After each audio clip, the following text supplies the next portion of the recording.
नमस्कार, मैं हूं अजय तिवारी और आप देख रहे हैं राष्ट्र करो न्यूज। खबर उत्तर प्रदेश के बाराबंकी से, जहां मनेकोडर क्षेत्र में कागजों पर ITI संचालित हो रहा है। भारी भरकम धनराशि जारी होने के बाद भी ITI भवन का निर्माण पूरा न होने से इसका फायदा लोग नहीं उठा पा रहे हैं। मामले को गंभीरता से लेते हुए खाद्य एवं रसद राज्य मंत्री सतीश शर्मा ने सनौली गांव में अधूरे बने ITI का निर्माण इस वर्ष पूर्ण कराकर युवाओं को औद्योगिक प्रशिक्षण शुरू कराने का प्रस्ताव शासन को भेजा है। बता दें कि युवाओं को प्रशिक्षण देने के लिए 12वीं पंचवर्षीय योजना के अंतर्गत रामसनेही घाट तहसील क्षेत्र के बनीकोडर विकास खंड अंतर्गत सनौली गांव के निकट ITI को 498 लाख रुपए से बनाए जाने के लिए अल्पसंख्यक कल्याण मंत्रालय भारत सरकार द्वारा 19 नवंबर 2012 को 249 लाख रुपए प्रथम किस्त तथा 29 अक्टूबर 2014 को 249 लाख रुपए द्वितीय किस्त कार्यदायी संस्था को जारी कर दिए गए थे, लेकिन अधिकारियों की उदासीनता तथा महंगाई के चलते निर्माण कार्य पूरा नहीं हो सका।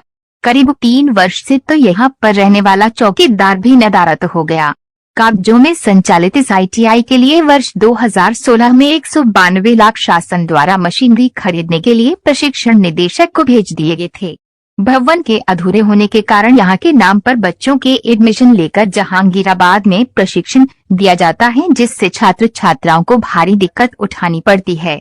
इस मामले को खाद्य एवं रसद राज्य मंत्री सतीश शर्मा ने गंभीरता से लेकर ITI के भवन का अवशेष निर्माण पूरा कराकर युवाओं को प्रशिक्षण देने का प्रस्ताव भेजकर शीघ्र संचालित करने का प्रस्ताव शासन को भेजा है। बड़ी खबर ये बाराबंकी से राष्ट्र करो न्यूज आप तक पहुंचा रहा है। तस्वीरें आप देख सकते हैं। राष्ट्र करो न्यूज पर कागजों पर संचालित हो रहा है ITI।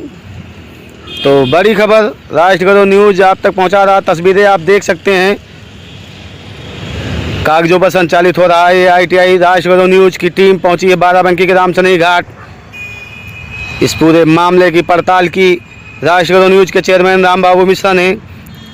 खुलासा हुआ कि कागजों पर संचालित हो रहा है ये ITI। भारी भरकम धनराशि जारी होने के बाद भी अभी तक इसका निर्माण पूरा नहीं हो सका, फिर भी कागजों पर संचालित किया जा रहा है ये ITI। देखिए राष्ट्र करो न्यूज के चेयरमैन रामबाबू मिश्रा की ये रिपोर्ट। आज हम आए हैं बाराबंकी जनपद के रामसनेही घाट क्षेत्र में। ये है ITI केंद्र पर, जहां पर युवाओं को औद्योगिक प्रशिक्षण दिलाने के लिए करीब 5 करोड़ रुपए की लागत से एक ITI भवन का निर्माण कराया गया है। इस भवन में बच्चे मौजूदा समय में प्रशिक्षण प्राप्त कर रहे हैं। आप देख रहे हैं ये भवन 5 करोड़ की लागत से इसका निर्माण शुरू हुआ था 2012 में। तत्कालीन बसपा सरकार के दौरान इस क्षेत्र के युवाओं को औद्योगिक प्रशिक्षण देने के लिए इस ITI का निर्माण कराया गया था। मंजूरी शासन से मिलते ही अल्पसंख्यक कल्याण मंत्रालय भारत सरकार द्वारा नवंबर 2012 में इस भवन के निर्माण के लिए 249 लाख रुपए पहले किस्त के रूप में अवमुक्त कर दी थी और इसका निर्माण शुरू हुआ। निर्माण शुरू होने के साथ ही यहाँ के लोगों को उम्मीद जगी थी कि अब यहाँ के युवा यहाँ प्रशिक्षण प्राप्त करने के उपरांत न केवल तकनीकी संस्थाओं में नौकरी पाएंगे, बल्कि अपना रोजगार शुरू करके स्वावलंबी भी बन सकेंगे। साथियों, देखिए ये बिल्डिंग बनी हुई है।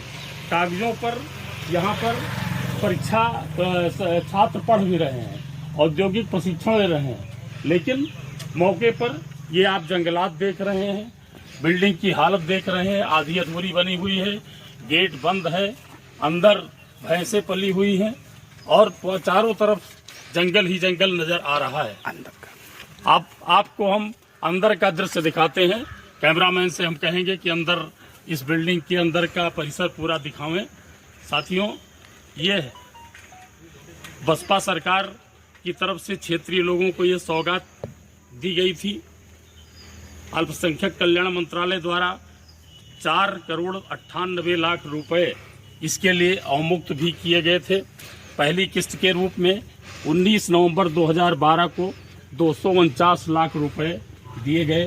दूसरी किस्त के रूप में 29 अक्टूबर 2014 को पुनः 249 लाख रुपए इस भवन के निर्माण के लिए दे दिया गया। लेकिन साथियों, ये भवन अधूरा ही बना रहा। अब इसे विभागीय मनमानी कहें या ठेकेदारों की लापरवाही कहें, किसी भी स्तर पर, हर स्तर पर इसमें भारी घोर लापरवाही की गई और इस भवन को अधूरा ही छोड़ दिया गया। स्थिति इतनी दयनीय हो गई कि यहाँ के नाम पर बच्चों का एडमिशन किया जा रहा है और उन्हें जहीराबाद स्थित ITI कॉलेज में प्रशिक्षण दिया जा रहा है। कागजों पर एक तरह से यह भवन संचालित है, यहाँ पर विद्यार्थी पढ़ भी रहे हैं, लेकिन मौके की हालत बड़ी ही दयनीय बनी हुई है। साथियों, कागजों में संचालित इस ITI के लिए वर्ष 2016 में 192 लाख रुपए शासन द्वारा मशीनरी खरीदने के लिए प्रशिक्षण निदेशक को भी दिया जा चुका है। भवन के अधूरे होने के कारण यहाँ की जो स्थिति है वह दयनीय बनी हुई है। छात्र छात्राओं को दिक्कतें उठानी पड़ती हैं।